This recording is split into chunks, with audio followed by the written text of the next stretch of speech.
آنکھوں کی سب کو پتہ ہے نا کون کون ٹھنڈک پہنچاتا ہے حضرت ہے ہمیں کو ٹھنڈک پہنچانے والے کو سرکار کی آنکھوں کو ٹھنڈک پہنچائے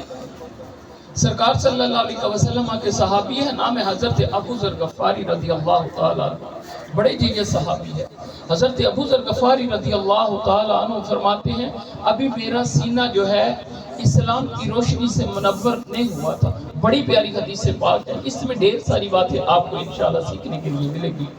حضرت ابو ذر غفاری فرماتے ہیں کہ ابھی میرا سینہ اسلام کی روشنی سے منور نہیں ہوا تھا اس وقت میں مشہور تھا کہ میں اپنے غلاموں پہ بڑا ظلم اور ستم کیا کرتا تھا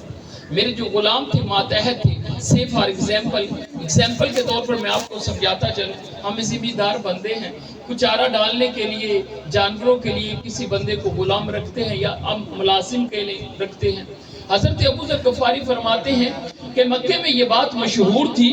کہ جو بندہ جس کا غلام کہنا نہیں مانتا تھا لوگ اس کو ایگزامپل بیٹے اس کو بالکل سادہ کر دے آپ کو اللہ جزا دے اللہ آپ کو دونوں جہانوں کی بلائیاں نصیب سادی بات کریں گے سادہ بات کریں گے انشاءاللہ حضرت ابو ذر غفاری فرماتے ہیں کہ اللہ کے نبی صلی اللہ علیہ وسلم کی میں بارگاہ میں حاضر ہو گیا اس سے پہلے اسلام قبول نہیں کیا تھا تو لوگ کہتے تھے ابو ذر غفاری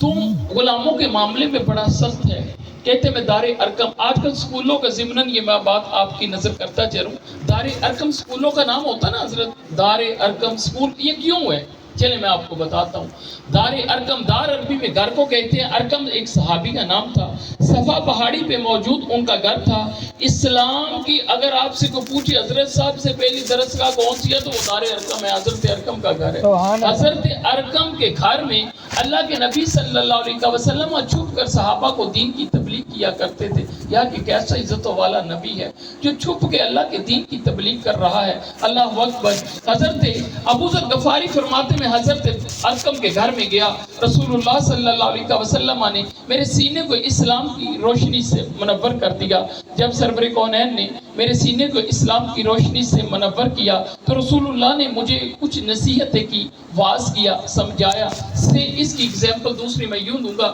بندہ کسی کمپنی میں جائے کسی کے ہاں ملازم ہو جائے کمپنی اس کو بتائے کہ ہماری یہ جو SOPs ہے ان کے مطابق آپ نے کام کرنا ہے آپ کسی اور مقام پر جائیں کسی کے ہاں ملازم ہو جائیں وہ کہے گا بھائی یہ میرا گھر ہے اور یہ میرا ڈیرا ہے ڈیرے پہ بآسانی آ سکتے ہو گھر میں نہیں آؤ گے یہاں پہ مستورات ہوتی ہے SOPs ہوتے ہیں اللہ کے نبی صلی اللہ علیہ وسلم نے حضرت ابو